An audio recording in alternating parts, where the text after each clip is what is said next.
শুভ সাধু সঙ্গ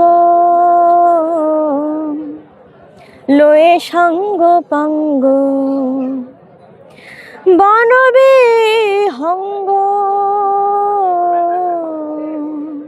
তো খোদা বক্সাইকে সবাই সঙ্গীত গুরু হিসেবে চিনলে পারো, আমাদের কাছে খোদা বক্সের অন্য একটা পরিচয় আছে। তিনি অসংখ্য সঙ্গীতের রচয়িতা। তিনি লালনপন্থী সাধকদের ভিতরে, লালন পরবর্তী সাধকদের ভিতরে সবথেকে গুরুত্বপূর্ণ সাধক কবি। কারণ তার প্রায় 1000-এর বেশি গান আমরা পাই, বিভিন্ন পর্বের গান। সেটা সুফি সাধনার গান আছে, সেখানে আমাদের আরও অন্যান্য তত্ত্ব, দেহতত্ত্ব, মারফতি গান, পাশাপাশি কীর্তন, গোষ্ঠ গান, এবং আমরা পাই মায়ের বন্দনামূলক গান, শ্যামা সঙ্গীত, শিব সঙ্গীত। এরকম মানে সম্প্রদায় সম্প্রীতির বাংলাদেশকে ধারণ করেছিলেন খোদা বক্সাই। খোদা বক্সাইয়ের শিষ্যদের ভিতরে অনেকেই লিভিং লিজেন্ড ছিলেন, যেমন ফরিদা পারভিন কিছুদিন আগে মারা গেছেন, তিনিও খোদা বক্সাইয়ের কাছে গান শিখেছেন। এখন যারা বেঁচে আছেন তাদের ভিতর অগ্রগণ্য দীপ্তি রাজবংশী, চন্দনা মজুমদার, দিল আফরোজ রেবা, এরা সবাই খোদা বক্সাইয়ের কাছ থেকেই কিন্তু গান শিখেছেন এবং তারা লালনের গানকে বিশ্বব্যাপী ছড়িয়ে দিয়েছেন।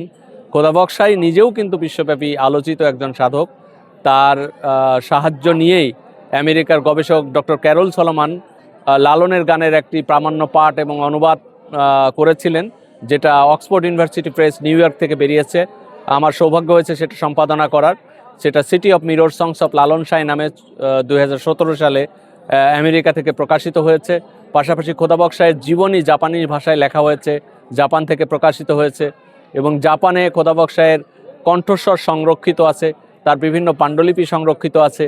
আমেরিকাতেও ওয়াশিংটন ইউনিভার্সিটিতে তার পাণ্ডুলিপি এবং কণ্ঠস্বর সংরক্ষিত আছে। আমার দাদুকে চিনেছি তার ভক্তবৃন্দ এবং তার লিখিত সঙ্গীতের মাধ্যমে। তার বাণী দিয়েই আমি তাকে অনুভব করেছি, তাকে জেনেছি। আর আমার দাদুর একটি খুব বিখ্যাত গানের কথা বলতে চাই, যে গান দিয়ে মূলত আমাদের সাধু সঙ্গের শুরু হয়। সাধু সঙ্গের বন্দনা গান বলতে পারেন, শুভ সাধু সঙ্গ লয়ে সঙ্গ পাঙ্গ। মূল আয়োজন খোদা বক্সাইজির স্বরচিত গান এবং সেই সঙ্গে তেনার জীবন বৃত্তান্ত আলোচনা সংক্ষিপ্ত। এবং তারপরে 5 শতাধিক সাধু এসছেন, তাদের খাওয়া দাওয়ার বিষয় আছে। তারা নিরামিষভোজী, তারা রাত্রে খাবেন, তারা সকালে দুধি পায়েস খাবেন, দুপুরে ভাত এবং ডাল মাছ খেয়ে পুণ্যসেবা নিয়ে সাধু নিজ নিজ নিকেতনে তারা আবার ফিরে যাবে। দুদিনের জন্য আজকে আসছি, আগামীকাল বিকালে পুণ্যসেবা নিয়ে আমরা যাব। এখানে আসার দর্শনটা সাধু সঙ্গই